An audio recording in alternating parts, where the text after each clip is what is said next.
What's going on, everybody? It's David Palmer, Leo King, and this is my show, Uncut Astrology, where I take off the mask and go behind the veil and look at this week's astrological forecast for the week of March 9th through the 15th of 2016.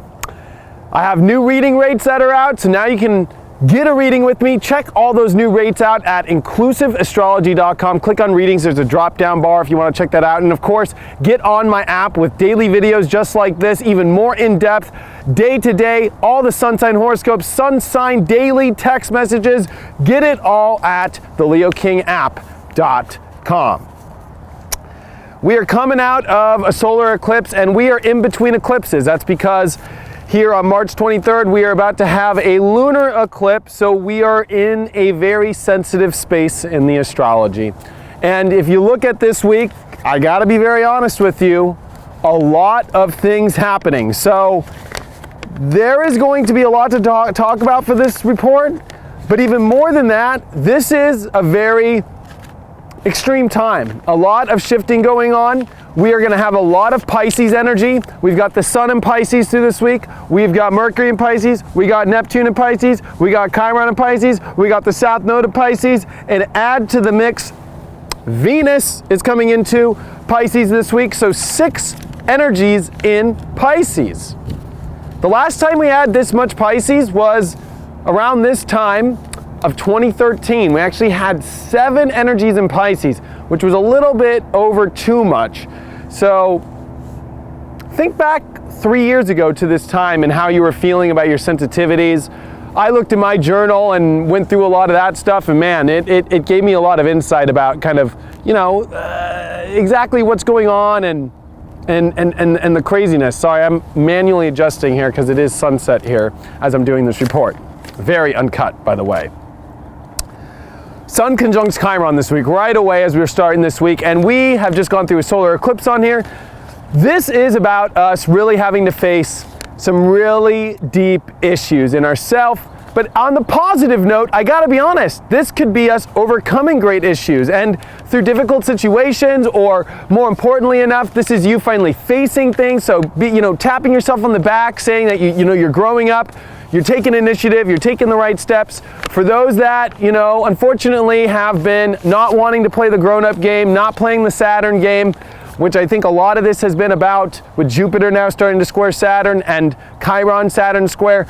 This is all about if you've been doing the work, if you've been really investing in looking at a broader vision in your life, ready to learn, ready to grow. And if you haven't, I think that this is going to bring up all the sensitivities around that right now.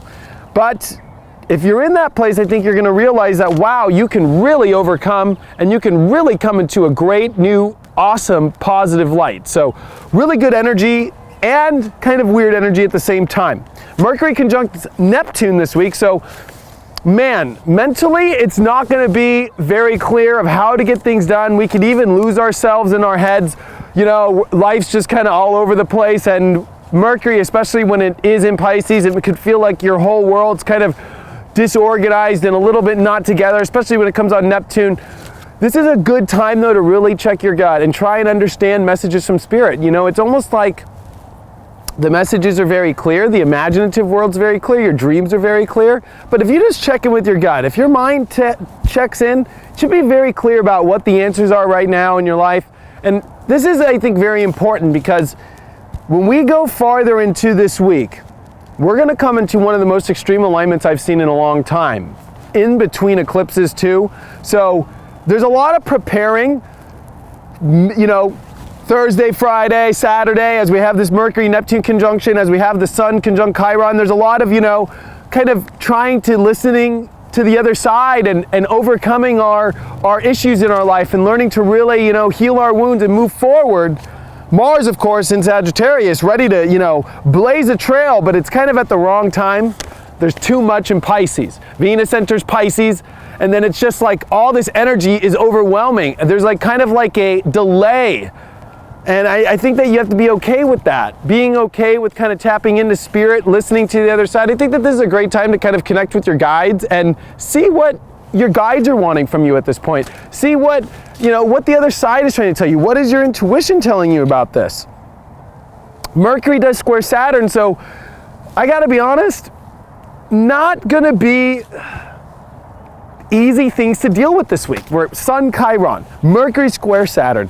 You know, it's like there could be a depressive aspect, especially when you're dealing with Saturn and Sagittarius, which deals with our hope, our optimism.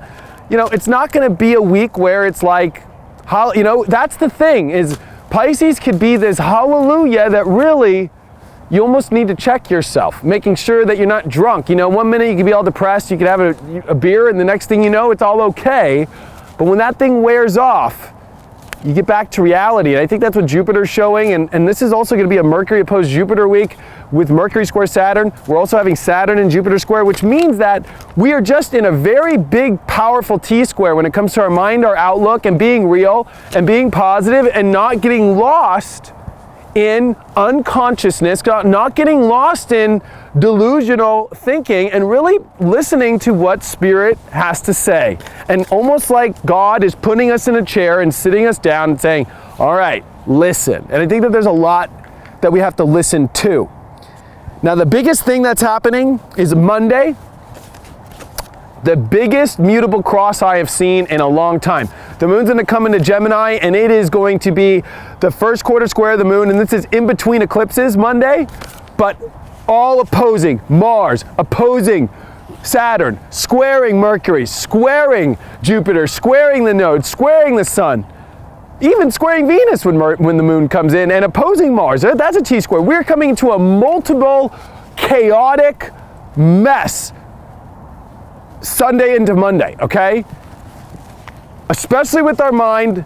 The one thing is, man, it could be crazy, wild, and exciting, but I will be honest with you, it is going to be all over the place. News is gonna be popping off. I guarantee you there is gonna be all kinds of weird things that we are gonna see. And I think that you have to be very, very careful about what you're doing in your life during this period, because you could lose your mind, you could lose your beliefs, you could, especially with Venus squaring Mars during this transit, it's like, you know, over pushing for things, especially Venus when it comes into Pisces, it wants to create this great fantasy, and Venus is exalted, it wants to feel good, and Mars and Sag wants to do whatever it can, open any door it can, but it's like, you have to be careful of what doors you open right now. Jupiter and Virgo especially is kind of saying, you know, is this the right door? It's weird. Even though this isn't like a righteous kind of thing, it's what's the best in your reality? What's the healthiest for you? And I think that this is difficult for Venus this time, because Venus is coming into a mutable cross. Venus is coming into a major T-square as well with negative aspects. And so it's like, we can't make ourselves feel good in maybe the most simplistic way. We really gotta take our medicine in a certain way instead of kind of lose ourselves this week. And face the music. A lot of this week is about facing the music, is the term I'd like to say. I want to bring up some interesting aspects from the history to kind of relate to what's going on in the world right now. The first major thing that I want to talk about is Neptune hits 10 degrees. We have not seen Neptune hit 10 degrees since March of 1852. And in March of 1852, the book Uncle Tom's Cabin was published. This was the first anti-slavery book that came out. 1852 as well was an election year in America where the Democrat won, Franklin Pierce, and lost to the Whig Winfield Scott. Now, why am I bringing this up? Well, Neptune has finally made it to the next decan of a sign this week. Neptune entered Pisces in 2011, went back into Aquarius, and then came back in 2012 pretty strong. But this is going to be the first time we've seen Neptune in some very powerful, more advanced degrees, double digits.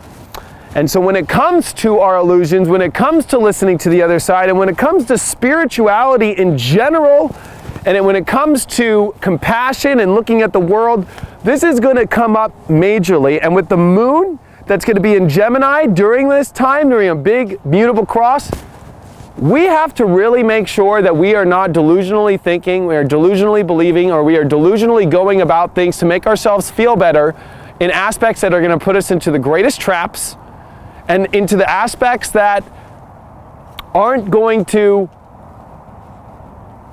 literally just be good for us. Now, the reason why I bring up Uncle Tom's Cabin is because if you notice in the press right now, and if you notice in the news, people are starting to kind of get segregated on what's right and what's wrong, which direction we should go. Of course, this whole issue around racism and this whole issue around even racism against how much money you make. You got to see that there's a new racism forming, successful over unsuccessful. And there's going to be a lot around this segregation aspect, and it's going to start coming up stronger than ever now that Neptune has hit 10 degrees. And so I think that it's going to be very important to pay attention to this and not get caught up into this. And it's going to be hard to not be caught up in a side. I've said you get caught up like a hot air balloon when this energy comes, because it comes like, woo-hoo-hoo-hoo-hoo. But I think what you need to realize at the end of the day is that that's how powerful this time is. This mutable cross, this Venus square Mars, this Mercury square Saturn, that's not the funnest thing to talk about. Mercury square Saturn is one of the shittiest alignments to ever talk about, because it really does say, watch what you say. And it also is, don't be depressed. But on top of that, it also really takes a look at the facts and kind of tries to make sure that you realize, like, is this in alignment truly in a real place? Is this really gonna get you somewhere? And it's like, major decisions need to be thought about. You need to like watch your tongue, not say stupid things. And with the moon that is in Gemini during this time, squaring in a mutable cross, I guarantee you people are gonna say things, and you gotta watch it in your own life, to hold your tongue during this moment. But at the same time, why I bring up Uncle Tom's Cabin's book is, you know, the author of that book didn't hold their tongue. Now, I don't know, I didn't look at all the transits during that time, and I definitely know that it wasn't the same kind of aspects we're having now. I think that we need to hold our tongue a little bit more than we think, because of Mercury square Saturn, because of this mutable cross, because of all these things I'm bringing up. But I think that you're gonna have to see that this is a very powerful moment in your life where we're in between eclipses.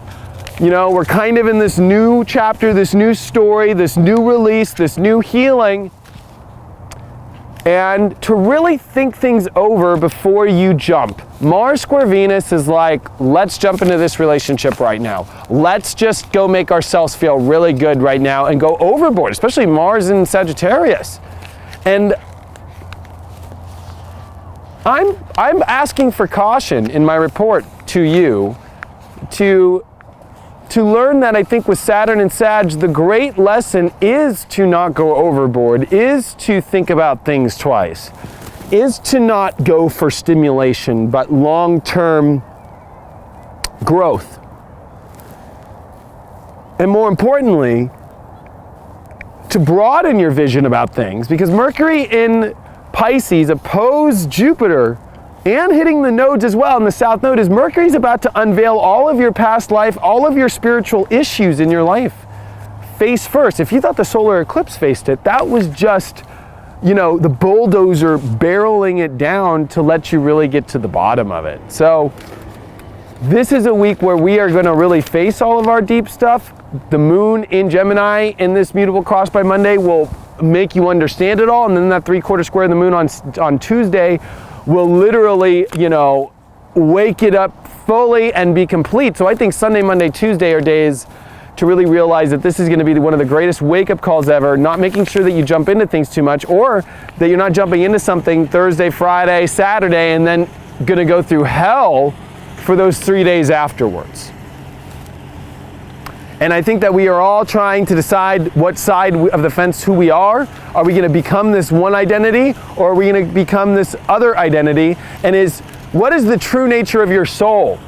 And what is not the true nature? What is the toxic nature of your soul that you do not need to be? And I think that you have to get to the bottom of that this week, and that's what this really is the build up for, because The week following this, once we come into the next eclipse, that lunar eclipse in Libra, that's going to be the completion of the defining of who you are, who you're defining yourself as, aligning the ego and the soul in the correct alignment. But we are midway there this week. We are only in the middle of the process. And I hate to be very honest with you, this is a week of always being in the middle of everything, being in the, like, you know, it's Pisces, being in the purgatory a little bit of it all. And I think that we have to kind of get used to that this week and learn to enjoy that. With Mars square Venus, there is the fulfillment of enjoying things.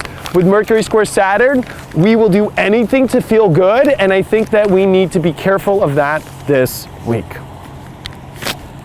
Trust me, I want to feel good too, and I'm not saying don't do something to not feel good, if that makes sense. What I'm really trying to say is don't do the wrong thing, don't over push for things, and don't get your hopes up about something, even possibly a relationship that really, you know, at the end of the day, won't bring you to the greatest place that you need to go. Thank you so much for joining me. I did a really cool post solar eclipse report, and it's on my Facebook, my official Facebook, the verified one, David Lawrence Palmer. Check that out. Just go a couple feeds down, you'll see it. I did a post-solar eclipse talk about this solar eclipse where I go much deeper in depth. And of course, if you join me on the app, I go through things day to day and how it's all affecting your sun signs. TheLeoKingApp.com. Thank you so much for all your support. I hope you have a wonderful, wonderful week in the middle of kind of a purgatory, weird, crazy week. And this one's going to be interesting. I'll see you in the craziness. And follow me on Facebook. I'll be there with you. Or if you're on the app, I'm with you every day. Thanks so much. I'll see you next week.